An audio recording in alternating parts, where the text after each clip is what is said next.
New Zealand की संसद में विरोध करने वाली ये 22 साल की लड़की वहाँ की सांसद हाना रावती है, जो वहाँ की ओरिजिनल जनजाति माओरी कम्युनिटी से बिलोंग करती है।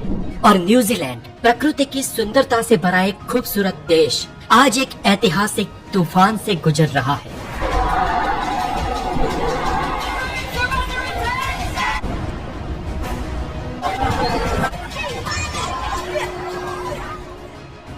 माओरी जनजाति न्यूजीलैंड के मूल निवासी आज अपने अधिकारों की लड़ाई के लिए न्यूजीलैंड की सड़कों पर उतर आए हैं। और न्यूजीलैंड की धरती पर ये विरोध प्रदर्शन आजकल के नहीं लेकिन सदियों पुराने हैं।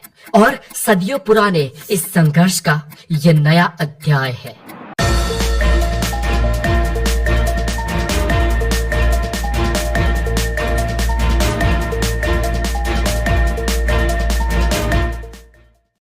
और जानते हैं न्यूजीलैंड का असली इतिहास। जब आज से करीब 900 या 1000 साल पहले हमारे देश भारत में चंदेल, लोहारा, चोला, होयसाला, पांड्यास और ककातिया जैसे कई समृद्ध एम्पायर हुआ करते थे, उसी वक्त भारत की मूल भूमि से करीब 12,000 किलोमीटर दूर दक्षिण पूर्व में एक बहुत बड़ा आइलैंड आया हुआ था, जहाँ की भूमि बहुत ही खूबसूरत थी, जो आज के भारत के गुजरात राज्य से भी बहुत ज्यादा बड़ा था। लेकिन वहाँ पर कोई भी इंसान मौजूद नहीं था। इंसानी बस्ती वहाँ पर थी ही नहीं, ना कोई इंसान अब तक वहाँ तक पहुँच पाया था। मैं जिस भूमि की बात कर रहा हूँ, उस वक्त उस भूमि का कोई नाम भी नहीं था, क्योंकि इस धरती को नाम देने वाला वहाँ पर कोई मौजूद ही नहीं था। लेकिन 12वीं शताब्दी से पहले कुछ लोग इस भूमि पर पहुँचे। कहाँ से पहुँचे? तो साउथ ईस्ट ग्लोब में एक पूरा ओशेनिया नाम का महाखंड है। इस ओशेनिया में एक जगह है पोलिनेशिया, और पोलिनेशिया के विस्तार में एक हवाई की नाम का द्वीप हुआ करता था। इस द्वीप पर बसे लोग और उनके कबीले वाले अपने पेट की भूख मिटाने के लिए मत्स्य उद्योग पर जिंदा थे। लेकिन एक समय उनके द्वीप के आसपास मच्छियाँ बहुत ही कम हो गई, और पोलिनेशिया के कुछ द्वीप के लोग जब भूखे मरने लगे तो उन्हें अपनी भूमि को छोड़कर एक नई भूमि पर बसने की नौबत आ गई। और इसी सिलसिले में एक कबीले के सरदार, जिनका नाम था कूपे, वो अपना द्वीप छोड़कर मच्छी पकड़ने के लिए और नई भूमि की तलाश में दूर तक निकल गए। और इसी यात्रा में कूपे को वो जमीन दिखी जिसका मैंने अभी अभी जिक्र किया। मोरी दस्तावेजों के मुताबिक कूपे ने इस जमीन पर आकर बहुत बड़ी खोजबीन की, लेकिन वहाँ पर उन्हें कोई भी इंसान नहीं दिखा। और उसके बाद कूपे के दल ने उस नई भूमि पर अपने देवताओं की स्थापना की, और कुछ दिनों बाद वो वहाँ से अपना दल लेकर वापस अपने देश निकल गए। और लौटकर उन्होंने अपने लोगों को इस नई जमीन के बारे में बताया। कहा कि नई खोजी हुई वो जमीन बहुत खूबसूरत है, वहाँ पर मीठी खुशबू आती है, वहाँ लंबे लंबे बादलों के आसमान दिखाई देते हैं, और इन्हीं लंबे सफेद बादलों के दृश्य पर अपनी खोजी हुई भूमि का नाम दिया, जो उनकी भाषा में था आओ टियारो आ। यही इस भूमि का मूल और सबसे पहला नाम पड़ा। इस बंजर जमीन का अब नामकरण हो चुका था। इसके बाद कूपे के वंशज और उनके कबीले वालों ने इस नई भूमि पर अपना माइग्रेशन शुरू कर दिया, और साल 1280 से 1330 के बीच इस नई जमीन पर बहुत सारे लोग पोलिनेशिया से आकर बसे, जो लोग आज भी इस भूमि पर मौजूद हैं और जिन्हें माओरी कहा जाता है। माओरियों का कहना है जब वो यहाँ रहने आए तो ये इलाका खाली था और उन्होंने इसे बसाया है। माओरियों के सरदार ने खोजी इस भूमि पर। ये लोग साल 1200-1300 से कई सदियों तक वहाँ पर रहने लगे और फलने फूलने लगे। वो अपनी जिंदगी में खुश थे, मशगूल थे, दुनिया से कट ऑफ। पूरी दुनिया के दक्षिणी हिस्से में एंटार्क्टिका के पास एक अलग दुनिया में वो अपना आशियाना सदियों से बसाए रखे थे। लेकिन उनकी खुशियों को ग्रहण सन 1642 में लग गया, जब एबल तास्मान नाम का एक डच व्यक्ति इस जमीन पर पहुंचा। साल 1642 की बात करें तो यूरोप में नीदरलैंड नाम के देश में एक एबल तास्मान नाम का व्यक्ति होता है। इस नीदरलैंड के लोगों को डच भी कहा जाता है, इसलिए ये एबल तास्मान एक डच व्यक्ति था। और जैसे अंग्रेज व्यापार के नाम पर दूसरे देशों को गुलाम बनाते थे, वैसा ही इतिहास नीदरलैंड्स का भी है। और पोर्टुगल, फ्रांस, स्पेन और जर्मनी का भी यही इतिहास है। अब नीदरलैंड्स में डच ईस्ट इंडिया जो कंपनी थी, उसी की नौसेना में एबल तस्मान काम करता था। और साल 1642 में तस्मान को एक जिम्मा मिला और कहा गया कि इस दुनिया का पूर्वी दक्षिणी इलाका छान मारो, देखो वहाँ पर क्या कोई एक्सप्लॉइट करने लायक जमीन है। और इस खोज के लिए तस्मान को 2 छोटे जहाज, कई नौसैनिक और हथियार दिए गए, जिन जहाजों के नाम थे हेम्सकेक और जेहान। और साल 1642 के अगस्त महीने में ये तस्मान 110 लोगों की टीम लेकर अपनी यात्रा पर निकल गया। इस यात्रा में तकरीबन 4 महीने बीत गए और फिर आया 13 दिसंबर साल 1642 का दिन। दोपहर का समय था जब तस्मान इस नई भूमि पर पहुंचा, जिसका नाम मौर्यों ने पहले ही दे दिया था, जिसे हमने इस वीडियो में आगे बताया, और जो था आओ टियारो आ। तस्मान की टीम के साथ एक चित्रकार भी थे।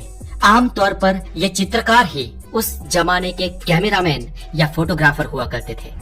उस चित्रकार ने दूर से इस भूमि को जब देखा तो उसकी पेंटिंग बना दी और तस्मान को दिखाकर कहा कि क्या नाम लिखूं इस नई भूमि का।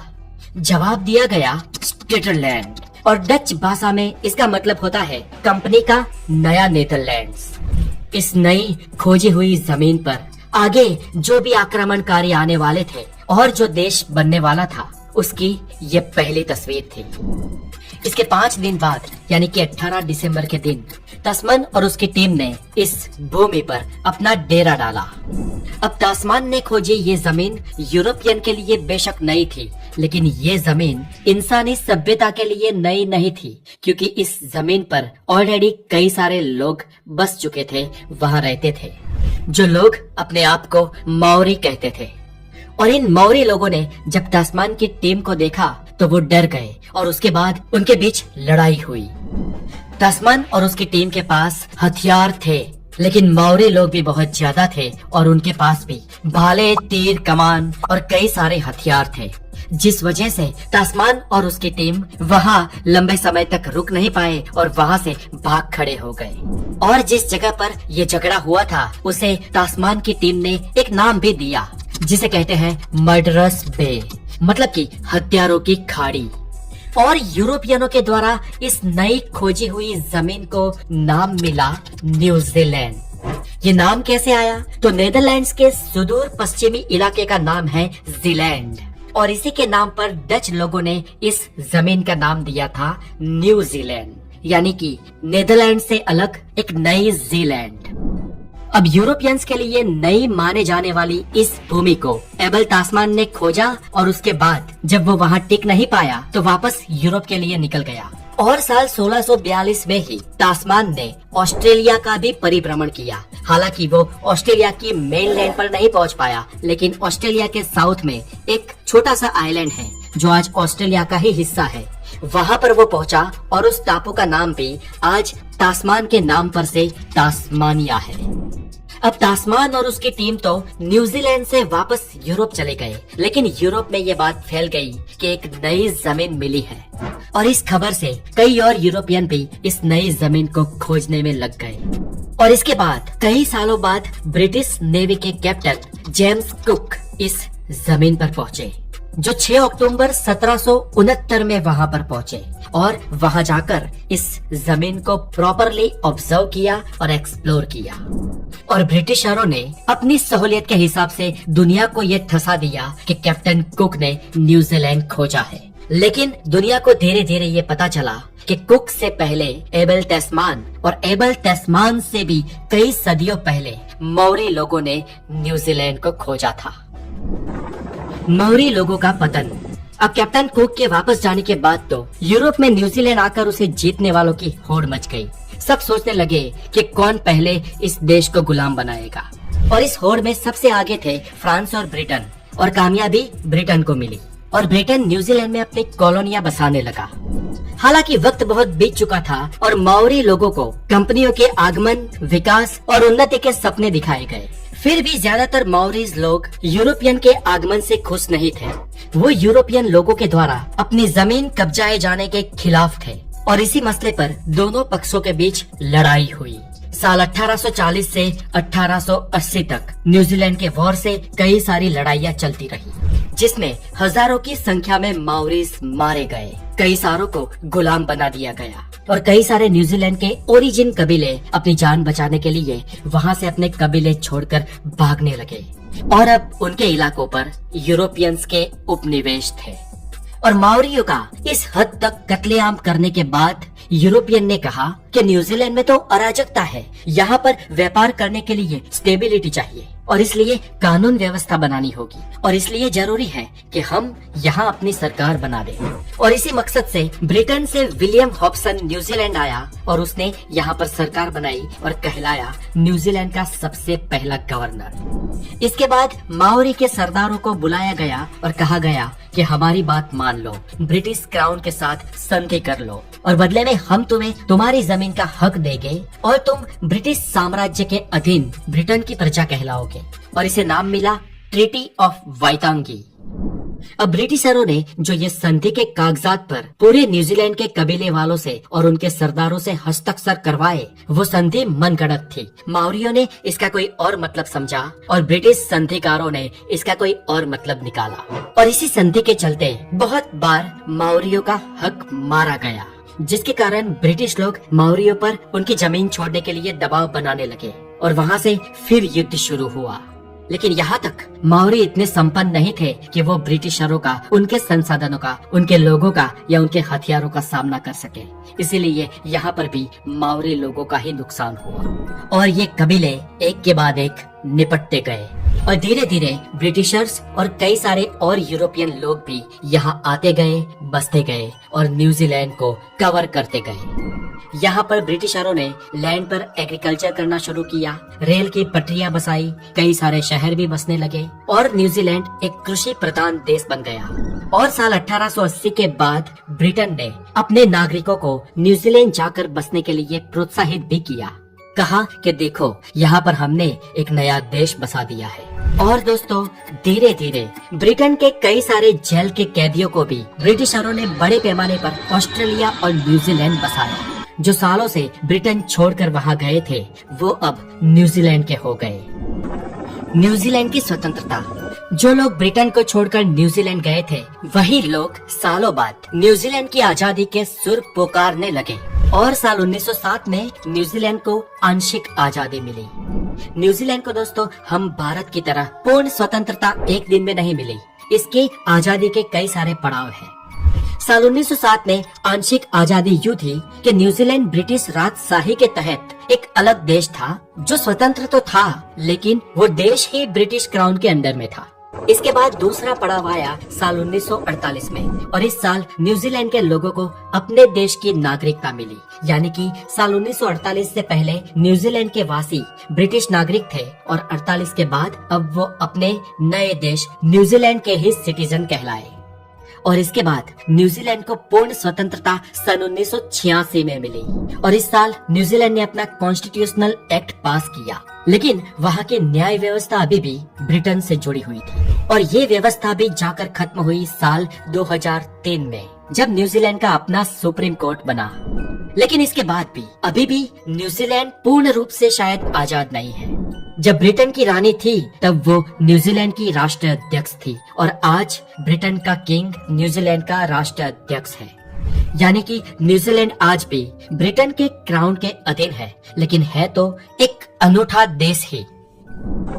माओरी लोगों का प्रॉब्लम। अब इन सब के बीच माओरी लोगों का ये कहना है कि उनका हक शुरुआत से लेकर अब तक हर बार छीना जा रहा है। अब माओरी लोगों की इस बात को न्यूजीलैंड की प्रीवियस प्रधानमंत्री ने सुनने का दावा किया था, जिनका नाम था जेसिंडा एर्डन। जेसिंडा ने कहा था कि वो माओरी लोगों के साथ न्याय करेगी और उनकी सरकार में न्यूजीलैंड के सिलेबस में भी सुधार हुआ, जैसे कि न्यूजीलैंड का असली इतिहास यानी कि माओरियों का इतिहास पढ़ाया जाने लगा। उनके साथ जो अत्याचार हुए वो भी सिलेबस में शामिल हुए और माओरियों का नया साल, जिसे पब्लिक हॉलिडे में नहीं गिना जाता था, उसे भी पब्लिक हॉलिडे में मनाए जाने की शामिलियत की और न्यूजीलैंड की कैबिनेट में माओरियों का प्रतिनिधित्व भी बढ़ाया। आज न्यूजीलैंड की आबादी है करीब 53 लाख और इस 53 लाख में से 17% यानी कि 17% माओरी लोगों की पॉपुलेशन है। लेकिन ये 17% लोग जीवन के स्तर में, आर्थिक हैसियत में या पर्सन टू पर्सन रिलेशनशिप में न्यूजीलैंड के सबसे निचले तबक्के पे है। माओरी लोग कहते हैं कि सिस्टम हमारे साथ आज भी सख्ती दिखाता है और एक बड़ा प्रॉब्लम जमीन का भी है। कई सारी जमीन जो माओरियों की थी, उनका कहना है कि आज उनसे छीन ली गई है। माओरियों का मानना है कि उन्हें आज भी सेकंड सिटीजन की तरह ट्रीट किया जाता है और कुछ साल पहले तो माओरियों से जुड़ा गोरे लोगों का पूर्वाग्रह दुनिया में एक्सपोज हो गया जब माओरी नाम की पार्टी का संसद में प्रतिनिधित्व करने वाले एक सांसद जिनका नाम था राउरी वाइतिति, उन्हें ह्यूमिलेट किया गया। क्यों? तो एक टाई के मसले पर। सदन जब चल रहा था तो सदन में सवाल पूछने के लिए जब राउरी खड़े हुए तब स्पीकर ट्रेवर्ड बलार्ड ने उन्हें चुप करा दिया, उन्हें बोलने का अवसर ही नहीं दिया। और इसकी वजह क्या थी? तो वजह थी राउरिट की वेशभूषा। दरअसल स्पीकर का कहना था कि न्यूजीलैंड संसद का अपना ड्रेस कोड है जिसमें पुरुषों के लिए टाई लगाना अनिवार्य है और राउरिट टाई लगाकर नहीं आए थे। इसके बदले उन्होंने अपना परंपरागत एक नेकलेस जैसा पहना था। ये नेकलेस माओरियों के ऐतिहासिक परिधान का हिस्सा है और स्पीकर ने जब सवाल नहीं पूछने दिया तो राउरिट ने विरोध किया और इस पर स्पीकर ने उन्हें संसद से बाहर निकाल दिया। इस पर रावरी का कहना था कि सवाल टाई का नहीं, सांस्कृतिक पहचान का है। हम आपकी साम्राज्यवादी टाई को माने और आप हमारी परंपरागत पोशाक को खारिज करते, ये कैसी बात हुई? और करीब 3.5 साल पहले ये मुद्दा मीडिया में जब उछला तो पूरे विश्व में न्यूजीलैंड की सरकार का चेहरा एक्सपोज हो गया। अब आजकल जो न्यूजीलैंड में चर्चा का विषय है वो है वहाँ का विधेयक। जब ब्रिटिशर्स न्यूजीलैंड आना शुरू हुए तब उन्होंने बाइतांगी संधि की थी जिस पर न्यूजीलैंड के सभी ओरिजिन कबीलों के सरदारों के साइन करवाए थे। उस वक्त माओरियों को कहा गया था कि ये संधि माओरियों की भूमि और उनके संसाधनों की रक्षा करेगी, लेकिन वास्तव में ऐसा कुछ नहीं हुआ। इस संधि के बाद ब्रिटिश उपनिवेशकवाद ने धीरे धीरे माओरियों की भूमि हड़पना शुरू कर दिया, उनकी संस्कृति को दबा दिया, उन्हें अपनी जीवन शैली अपनाने के लिए मजबूर किया और माओरी लोग धीरे धीरे अपनी जड़ों से कटते गए, अपनी पहचान खोते गए। बेटा की संधि को बदलने का विरोध सभी माओरी लोग कर रहे हैं, जिसे न्यूजीलैंड की कई सारी पार्टी इम्प्लीमेंट करवाना चाहती है। माओरी लोग मानते हैं कि कानून का ये विधेयक उनके लिए बहुत बड़ा नुकसानदेह है। आज हाना रावहिती मैपी क्लर्क जो न्यूजीलैंड की संसद में अपना पुकार कर रही है वो इसी मुद्दे से जुड़ा है। ये न्यूजीलैंड की यंगेस्ट यानी कि 22 साल की संसद है जो माओरी समुदाय से आती है और वो न्यूजीलैंड में ये जो गान और नृत्य कर रही है उसे माओरी के कल्चर में हाका कहा जाता है। वो हाका गा रही थी और अपने अंदाज में अपना विरोध न्यूजीलैंड की संसद में सबके सामने पेश कर रही थी। हाना के साथ वहाँ की संसद में कई और सांसदों ने भी उस बिल के विरोध में प्रदर्शन किया और हाका डांस किया। और न्यूजीलैंड के माओरी लोग सदियों से इवन आज भी अपने अस्तित्व के लिए, अपने सवालों के लिए और अपने लिए लड़ रहे हैं। तो दोस्तों ये था न्यूजीलैंड का इतिहास। इस इतिहास को हमने इस वीडियो में टू द पॉइंट आपके सामने बयां करने की कोशिश की है। अगर आपको ये वीडियो अच्छा लगा हो तो इसे हो सके इतना शेयर करें, लाइक करें, कमेंट्स करें।